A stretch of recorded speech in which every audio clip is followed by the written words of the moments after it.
Tahimik siya.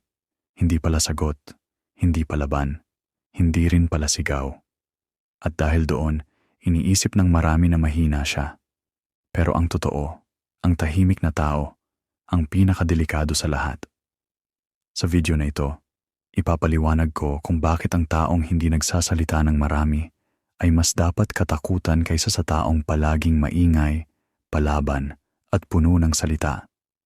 At kung isa kang tahimik na tao, baka sa dulo ng video na ito, maintindihan mo kung bakit hindi ka dapat magpaliwanag kahit kanino. Simulan natin dito. May dalawang uri ng tao sa mundo. Ang una, maingay. Palaging may opinyon. Palaging may sinasabi. Palaging gustong ipakita na siya ang tama. Ang pangalawa, tahimik. Nakikinig lang, nag-oobserba. Hindi basta nagbibigay ng reaksyon. Sa paningin ng karamihan, ang maingay ang mukhang malakas. Pero sa totoong buhay, ang tahimik ang may kontrol. Dahil ang taong tahimik, hindi siya alipin ng emosyon niya. Isipin mo ito.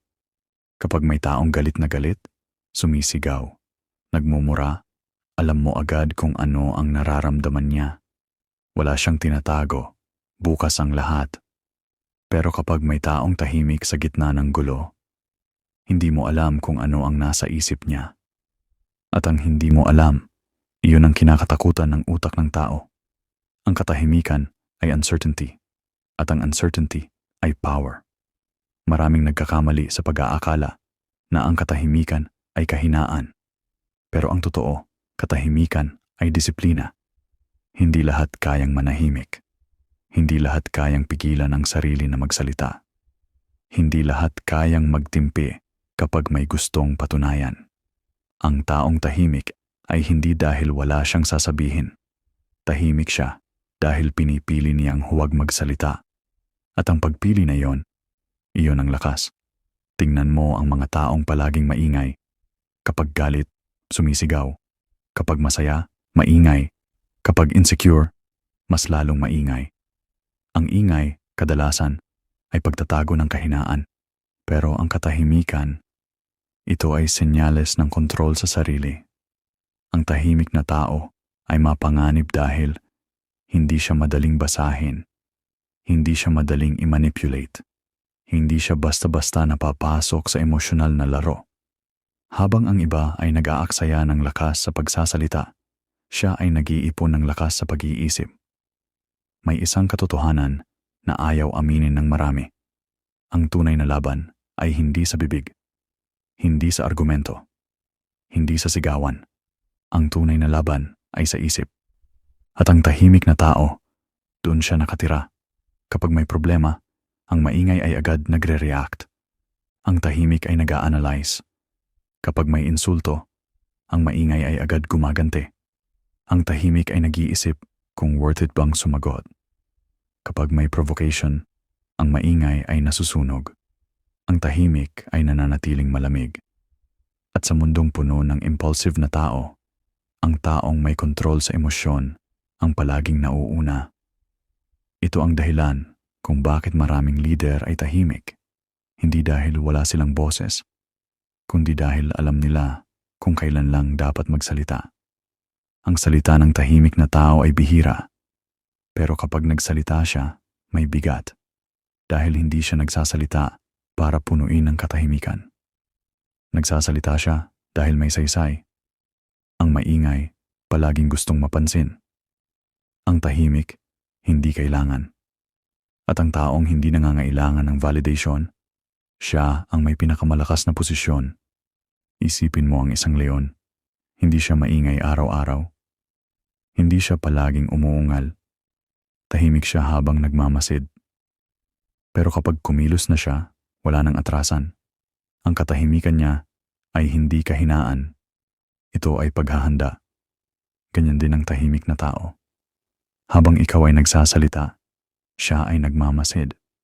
Habang ikaw ay nagpapaliwanag, siya ay nagtatala sa isip. Habang ikaw ay nagpapakita ng lahat ng baraha mo, siya ay tahimik na hawak pa rin ang kanya. At dito nagiging delikado ang tahimik na tao. Hindi dahil agresibo siya. Hindi dahil masama siya. kundi dahil hindi mo alam kung kailan siya kikilos. At ang unpredictability ay mas nakakatakot kaysa sa galit. Maraming tao ang maingay dahil natatakot sila sa katahimikan. Kapag tahimik, lumalabas ang insecurities. Kapag tahimik, naririnig ang sariling isip. Kapag tahimik, wala kang pagtataguan. Kaya ang iba, pinupuno ang mundo ng ingay. Pero ang tahimik na tao, kaya niyang makipagupo sa sarili niya. At ang taong komportable sa sarili niyang isip ay mahirap talunin. May isa pang dahilan kung bakit delikado ang tahimik na tao. Hindi siya naghahanap ng gulo, pero handa siya kung dumating ito. Hindi siya palaging nasa spotlight, pero kapag kailangan, kaya niyang tumayo. Hindi siya nagyayabang, pero alam niya ang kakayahan niya at ang kumpiyansa na hindi kailangang ipakita. Iyon ang pinakatunay na kumpiyansa. Ang maingay ay gustong patunayan ang sarili. Ang tahimik ay alam na ang sarili. Malaking pagkakaiba iyon. Kapag may tao kang kilala na tahimik, pero consistent, huwag mo siyang maliitin. Ang katahimikan niya ay maaaring resulta ng maraming laban na pinili niyang huwag ikwento.